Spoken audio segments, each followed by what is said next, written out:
Hai semua, kembali lagi bersama aku, Nyaman.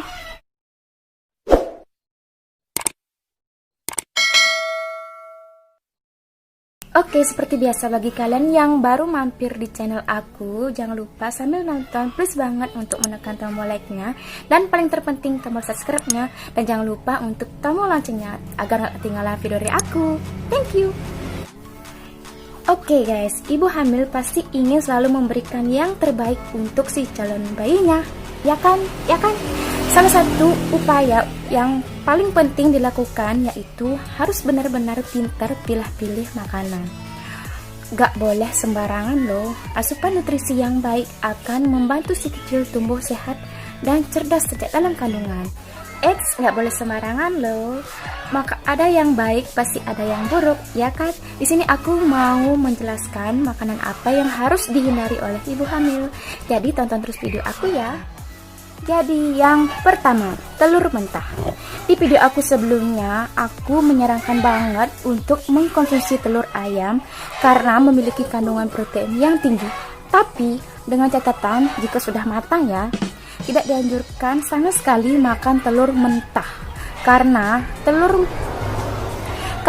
telur mentah bisa membawa bakteri salmonella yang berdampak buruk bagi ibu hamil. Bakteri ini berasal dari usus dan kotoran ayam. Bakteri ini masuk ke dalam telur sebelum kulit telur menjadi keras. Bakteri ini akan hilang jika dimasak hingga matang. Jangan yang setengah matang, apalagi yang masih mentah ya. Jadi di sini aku mau nanya dulu, kenapa zaman dahulu aman-aman saja mengonsumsi telur mentah? Karena zaman dahulu sistem imunnya itu masih sangat kebal. Karena hanya mengandalkan tanaman di sekitar saja. Kalau sekarang kan sayur itu kan banyak yang mengandung pestisida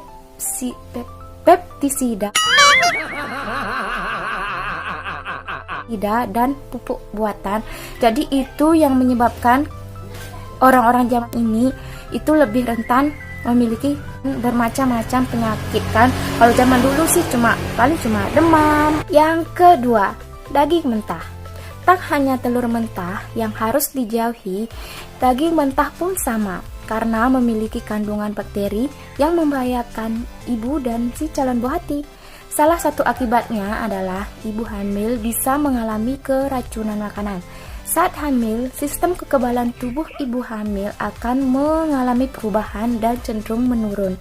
Keracunan yang diakibatkan bisa mengalami resiko muntah, sakit perut, sakit kepala. Yang ketiga, mengkonsumsi buah langsung sama kulitnya. Pernah nggak sih teman-teman itu beli apel? Pasti pernah dong. Pernah nggak nyoba kulitnya itu dikerok? Pasti ada kayak lilin-lilin gitu kan? Aku sering banget lihat orang makan buah semacam apel, jambu, itu langsung dikonsumsi sama kulitnya juga. Padahal kulitnya itu mengandung banyak kuman dan parasit. Jadi aku anjurkan untuk membuang si kulit buah itu. Kenapa? Mungkin ada yang berargumen, aku udah cuci pakai sabun buah itu. Di sini aku jelaskan, mencuci buah dengan sabun itu nggak dianjurkan. Kenapa? Karena buah itu menyerap si sabun. Jadi sabun itu kan mengandung bahan kimia. Jadi itu ketelen dan itu bisa mengakibatkan kita bermasalah pada pencernaan, terus sakit perut, terus diare dan lain-lainnya. Jadi aku saranin jika konsumsi buah itu lebih baik dikupas aja deh, dibuang kulitnya. Meskipun sudah dicuci, tapi kuman yang terkandung pada kulit buah itu mungkin saja masih menempel. Jadi dibuang aja kulitnya. Yang keempat, tidak mencuci sayuran. Seperti yang aku bilang tadi, bahwa jangan mencuci buah dengan sabun karena si buah menyerap sabun. Begitu pula dengan sayuran, juga nggak boleh dicuci pakai sabun. Cukup cuci pakai air dingin mengalir.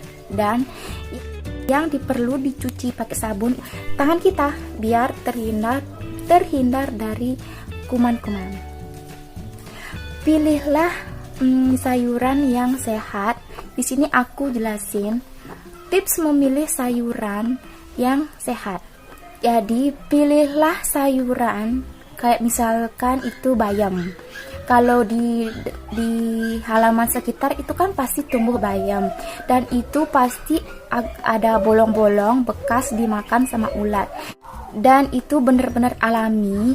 Jadi itu yang disukai sama si ulat. Nah, jadi kesimpulannya sayuran itulah yang sehat untuk kita konsumsi, karena yang mengandung pestisida itu nggak disukai sama si. Yang kelima, kurangi kafein. Bagi yang punya kebiasaan ngopi setiap hari mungkin akan susah diminta untuk berhenti, karena ada yang bilang Sehari aja aku nggak ngopi bikin sakit kepala, atau kalau nggak ngopi bikin aku nggak punya tenaga. kayak gitulah. Dan di sini aku nyaranin banget, ada yang mungkin sampai 3 kali sehari ngopinya, dan lebih baik hanya secangkir kopi saja. Yang keenam, pepaya mentah. Seperti kita ketahui, pepaya mengandung vitamin A dan beta karotin dan kalium yang dibutuhkan bagi ibu hamil. Tapi jika itu sudah benar-benar matang, bahayanya jika ibu hamil mengkonsumsi pepaya yang belum matang atau setengah matang atau yang muda sekalipun, karena itu menjadi gak aman selama kehamilan karena mengandung pepsin yang terdapat di getah kentalnya itu dan dapat mengakibatkan kontraksi rahim. Yang ketujuh, herbal. Aku ceritain dulu kasus adik aku. Dia selama hamil itu sering banget mengkonsumsi herbal kayak ramuan-ramuan itu dari waktu itu dari daun pucuk Arjuna itu. Terus setelah dengan katanya mengkonsumsi itu bisa melancarkan proses persalinan.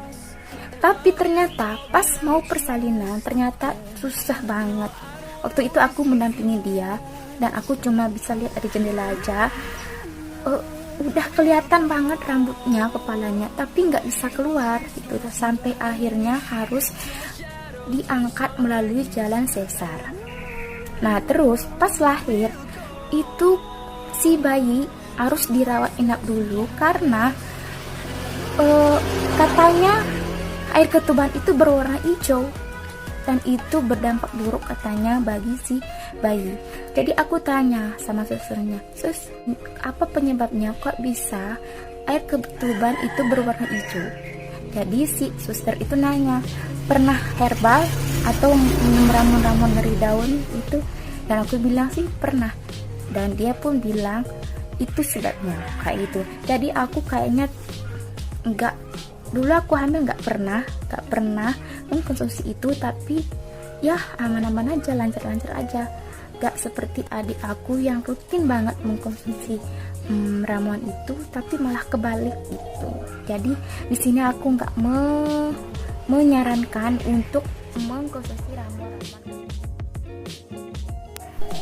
Yang ke-8, makanan siap saji. Kita nggak tahu kan makanan siap saji yang dihidangkan di luar sana itu mengandung bumbu apa, bahan apa.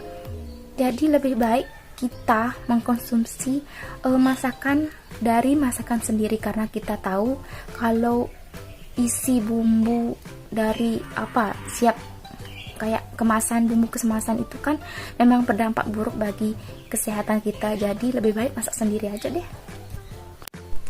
Yang ke-9, alkohol. Bagi kita yang nggak mengandung gitu, alkohol itu kan sangat berbahaya bagi kesehatan, apalagi bagi ibu hamil yang mengandung si calon buah hati, ya ampun. Jadi aku gimana ya, mending jauhi yang kebiasaan. Kan mungkin ada itu ibu-ibu yang suka minum alkohol, itu mending jangan.